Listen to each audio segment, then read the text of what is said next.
The first time she picked up a rifle at the range, two men laughed before she even loaded it. By the time her bullet hit the target, the laughter stopped, and the state champion's name came down off the wall. Where are you watching from, by the way? Drop it in the comments. I love seeing how far these stories reach. And if stories like this grab you, do me a favor, hit that like button and subscribe. It helps more people find real justice. My name is Caleb Rhodes. I've run a local shooting range in Tennessee for 12 years.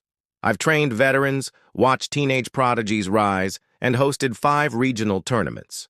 I've seen every kind of shooter, shaky first-timers, cocky amateurs, true professionals, but I've never seen anything like Ellie. You wouldn't have noticed her that day if you walked by.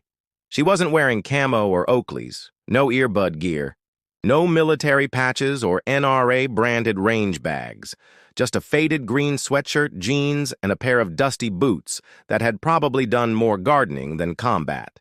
She had kind eyes, a quiet smile, the kind of woman you'd expect to see at a farmer's market, not a gun club.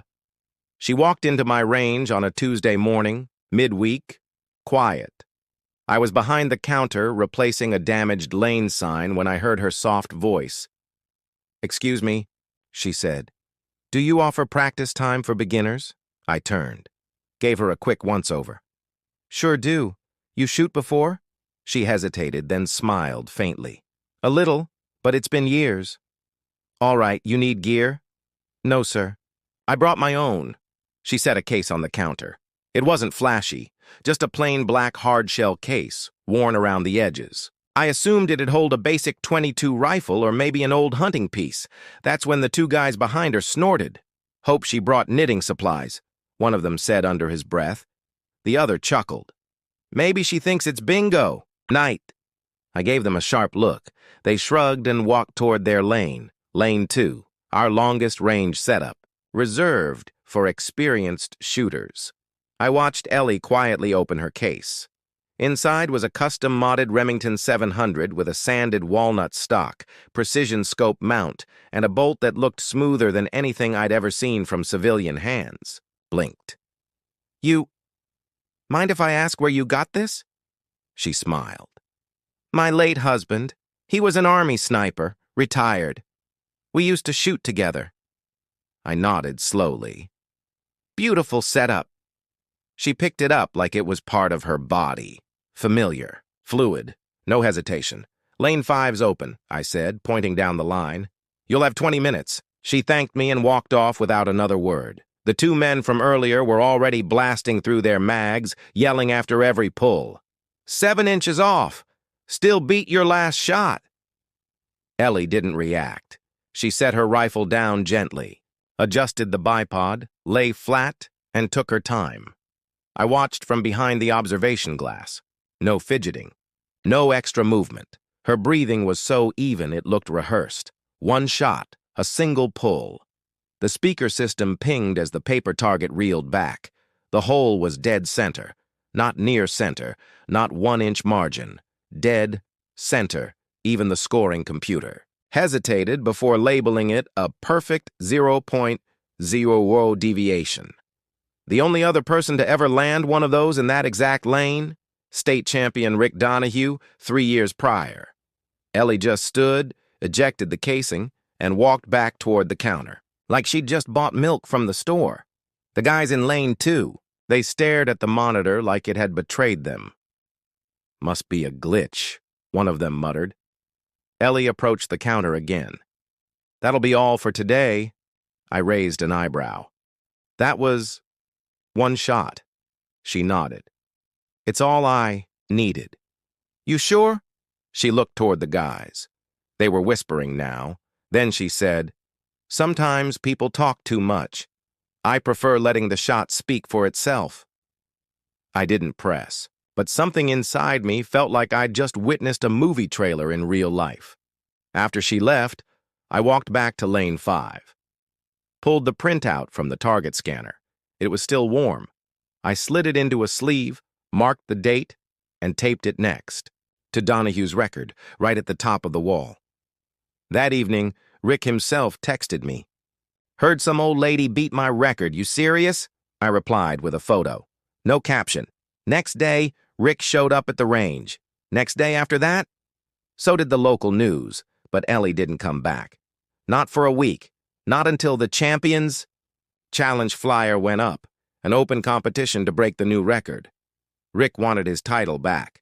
The boys were fired up. The regulars were buzzing. I didn't have her number. Didn't even know her last name. But then, exactly 1 week to the day, Tuesday morning, she walked in. Same sweatshirt, same boots. This time, the range was packed. She looked around, confused. Something going on? I smiled. Your shot? Made a bit of noise. She blinked. It was just practice. Apparently, it was history. One of the young shooters scoffed behind her. Bet it was a fluke. My cousin's military, and he says those old rifles warp over time. Rick stood, in the far corner, arms crossed. Watching, Ellie looked at me and said, "Mind if I borrow lane 5 again?" The video hit 1.3 million views in 4 days. No dramatic music, no jump cuts, just a tripod shot of lane 5, Ellie behind the scope, and 5 impossibly precise shots that dethroned a local legend in total silence. The comment section wasn't filled with insults or internet drama. It was reverent. This is what mastery looks like. She didn't just beat him. She dismantled the ego with grace. Forget loud tactics. Be Ellie. Someone even screen-printed her face on a shirt that said, "Let the shot speak." Ellie didn't respond to any of it. She didn't have social media. Didn't even check YouTube. She just showed up at the range the next Tuesday morning. Same, as always. Quiet. Focused. She didn't bring Kara that time. Said the girl had an exam. But I knew the truth. She was giving space, letting Kara grow into her own, a new kind of mentorship. Silent, but strong. Frankly, the entire tone of the range shifted that week. The yelling? Gone. The chest pounding? Muted. Even the playlist changed. Somebody swapped out the heavy rock for lo-fi beats. We all pretended not to notice.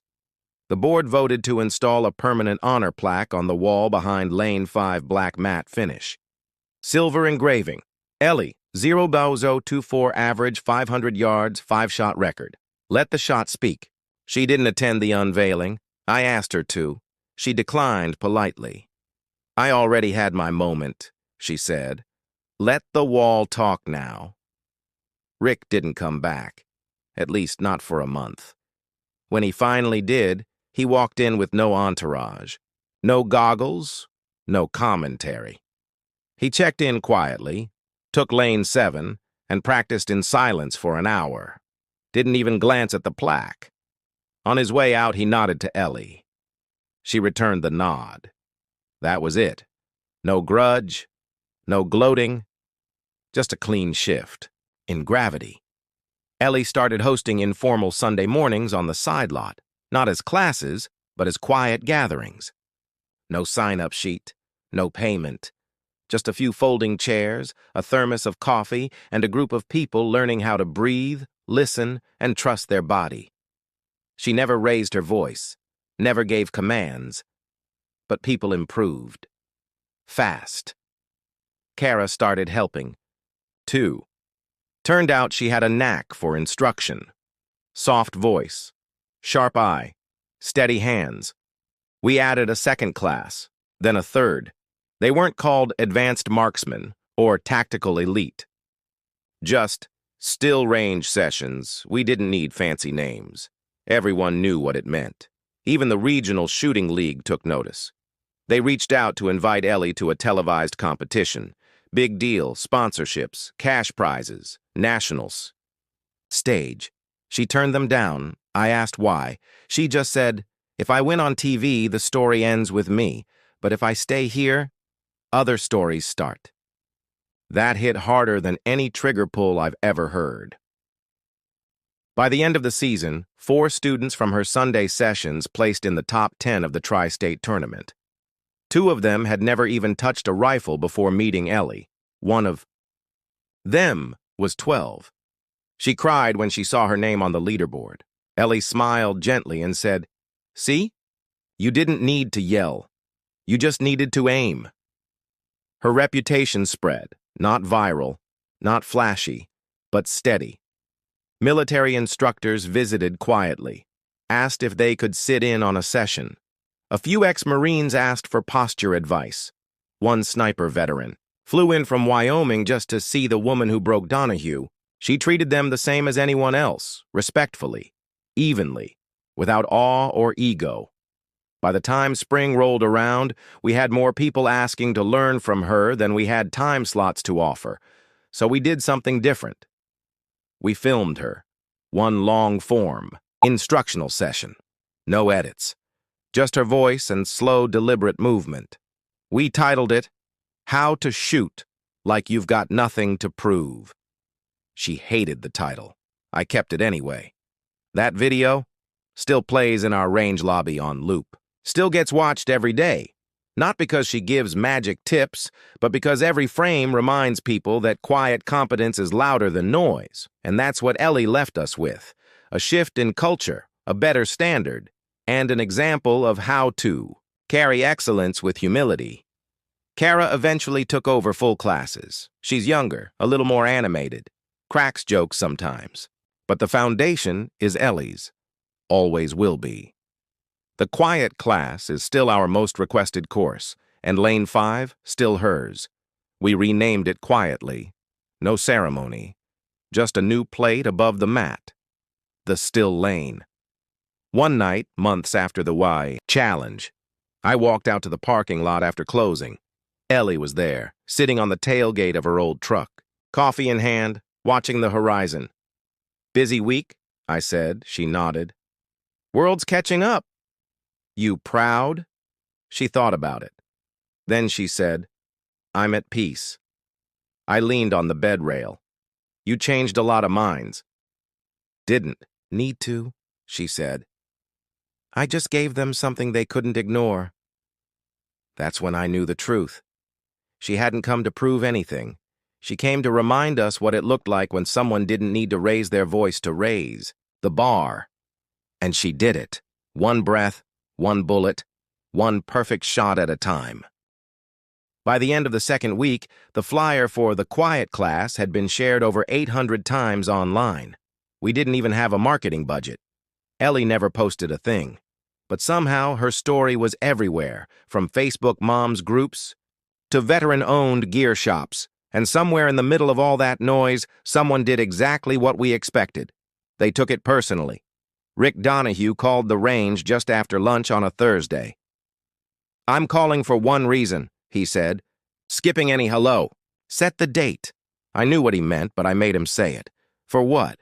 The challenge. Head-to-head. Me and the lady sniper. She's not a sniper, Rick. Don't care. I'm done letting this legend grow. If she's the real deal, let's see it under pressure. I paused. "You sure? You afraid she'll embarrass me again?" "No," I said. "I'm afraid she won't take the bait." He laughed. "She already has. Everyone has a limit. Let me know the rules. I'll be there." He hung up. That night I called Ellie. She didn't answer right away. When she did, she sounded calm. "As always. I figured this was coming," she said. "You don't have to do it." "I know." Rick's rattled. "He's gunning for a win, literally." "I'm not doing it for him." "Then for what?" She paused. Then quietly, "For the girls standing behind me at the range who are still being laughed at." That was all I needed. We scheduled the challenge for the next Saturday. No admission fee, no media invites. Just range regulars posted, notices, and one red digital timer above lane 5. The rules were simple. 2 competitors, 5 shots each, 500 yards. No assistance. Highest average accuracy wins tiebreaker, sudden death, single shot showdown. Rick showed up an hour early, in full camo. Tactical gloves, shooting goggles, 2 spotters and a girlfriend who looked like she was only half there for him. He made a show of unpacking. New rifle, bipod, custom lathed barrel, whispered to someone that it cost more than most used cars. Ellie arrived 5 minutes before the start. Same sweatshirt. Same case. Her niece Kara walked beside her, holding a folded camp, chair and a thermos of tea. No drama, just focus. The room was packed. Folding chairs, people standing along the walls, phones in silent mode but cameras rolling. I stood in the middle of the range floor. Ladies and gentlemen, thank you for joining us. Today's challenge will be observed under standard range rules. Any deviation disqualifies the shooter. I looked at both of them. 5 shots. Clean targets. You'll take turns. Rick, you're up first. He nodded, climbed into position on lane 3, and got to work. First shot, 0.06. Not bad. Second, 0.07. Some murmurs. Third, 0.04. He pumped his fist. Fourth, 0.10, a few winces. Fifth, 0.05, final average. 0.064, very good, enough to beat 99% of people. He stepped back, nodding like a man already claiming victory. Then Ellie stepped forward. No showboating. She lay down, adjusted, breathed. The range went dead silent. First shot, 0.03, someone whispered, "Whoa!" Second, 0.02, the phones zoomed in. Third, 0.04, still ahead of Rick. Fourth, 0.02, Rick stood up. Final shot, 0.01, the monitor blinked, calculated, confirmed. Final average, 0.024, the crowd didn't cheer. They stared. Rick looked like he'd swallowed a E, lemon whole. She had better wind conditions, he muttered. I ignored it. Ellie has the win, 5 shots to 5, new range record. She nodded politely, then turned to pack up. Rick stepped forward. You ever going to say how you learned to shoot like that? She paused. I watched. I listened. And I stopped caring if I was underestimated. Must be nice having a range. On your side, he said, voice bitter. I raised my hand. Rick! But Ellie beat me to it. She stepped forward. Close enough for everyone to hear. You're not mad I beat you, she said. You're mad it wasn't another man. Gasps. Some nervous laughter. One man coughed. Rick opened his mouth, closed it, then walked out. Didn't shake hands, didn't say goodbye, just left. The room erupted. Not in celebration, but in release. The weight that had hung over that challenge, that range, and frankly, every quiet shooter who'd ever been brushed off, gone, and, as if on cue, Kara stepped up to lane 3, raised her rifle, and fired. 03, silence again. Ellie smiled. Looks like I'm not the only one you'll be hearing from. I opened lane 5. Ellie stepped in without a word. By now, the range had fallen into an eerie hush. No gunfire, no shouting. Just whispers and eyes tracking her every move. Even Rick Donahue stopped twirling the keys in his hand. Ellie dropped to the mat and set up her rifle the same way she had the first time. Smooth, confident, like she wasn't trying to prove anything to anyone, which only made it more intimidating. Target's live, I said through the comm. She didn't respond. Didn't need to. Breath in, breath out. Boom. The paper reeled back automatically, the scanner doing its job calculating deviation. Darrow 2, a hair off dead center. Still top tier, better than most shooters in the room had ever dreamed of scoring. The crowd reacted like it was the Super Bowl. One guy fist-bumped his friend. A woman muttered, "Damn," under her breath. A couple of regulars just stared at the number on the screen blinking. Rick, standing near the vending machine, narrowed his eyes. She's sandbagging, he said. I looked over. Excuse me? He shrugged. Nobody hits dead center their first day and then drops 0.02 the second. She's gaming us, trying to stay just behind my record so we'll let our guard down. Or, I said slowly, she's just that good. He didn't answer. Ellie stood, brushed off her pants, and started walking back toward the counter. The crowd parted like a tide. Some nodded as she passed. Others didn't know what to say. I leaned over and asked, "You sure you don't want to enter the Champions Challenge? You've got the score to beat it." She smiled politely. "No need." "Why not?" "Because I already won." I tilted my head. "You sure about that? Donahue's planning to shoot again today. If he beats your record, then he can sleep at night again." That line shut me up. Not because it was rude, but because it was true. Donahue was one of those men who didn't believe in being second best, even for a day. Especially not to someone who hadn't bragged, barked, or boasted once. He watched her leave with clenched fists. When the door closed behind her, he turned to me. "She military?" "No." "Former?" "Nope." "She's lying." I raised an eyebrow. "Or maybe she's just better." He stared. "Nobody's just better." And there it was. The ego talking. That night I posted a security camera still on our range's community board. It showed Ellie mid-fire, cheek pressed to the stock, calm as a statue. The caption read, "No logos, no hashtags, just precision." The post got 1,400 views in 24 hours. 3 comments asked when the next open competition was. 5 said, "Who is she?" One guy even tagged the local news again, but Ellie didn't. Return the next day, or the one after, and that started making people mad. Not at her, at themselves. It was like she'd left a vacuum behind. Everyone was trying to fill it, to copy her calm, to replicate that impossible shot. But nobody could. I started getting requests from people asking, "Hey, can I try lane 5? What rifle was she using? Can you show me how she held it?" Some even asked for the exact model of her boots, as if they were the secret ingredient. Rick came back on Friday. This time he brought gear, custom-built AR-10 with a precision mount and dual-bag stabilizer.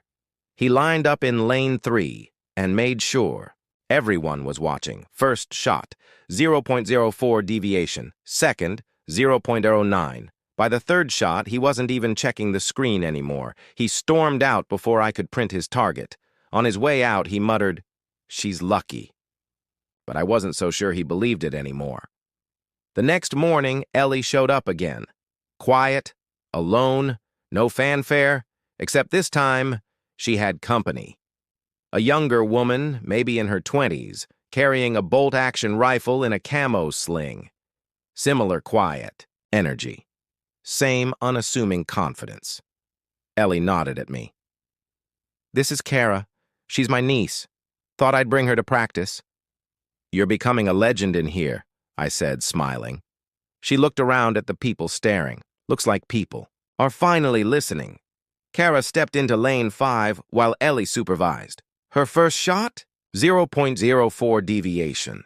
The room went dead silent again. Ellie looked at me and said, "Accuracy isn't strength. It's focus, and nobody here's teaching that."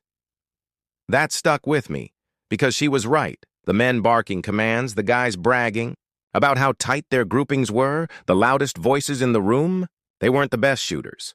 They were just the noisiest. Ellie and Kara stayed for another hour. Quiet coaching, gentle corrections, no lectures, just results. Before she left, Ellie turned to me and asked, "Do you still do classes here?" "Yeah." "Good, because you're going to need to start a new one." I raised an eyebrow. "Called what?" She smiled. "Precision for the ignored." I laughed, but she wasn't joking. That weekend, I posted a sign-up list for a new course. Not for advanced tactics, not for military drills, just focused breath work, body control, and intuitive shooting. The way Ellie did it. I called it the Quiet Class. It filled up in 3 hours. Rick saw the flyer. Didn't say a word. But I heard he started practicing before opening hours the next week. Ellie had started something bigger than a record. She'd started a ripple, one that was reshaping the entire tone of the range, and no one, not even the reigning champ, could stop it.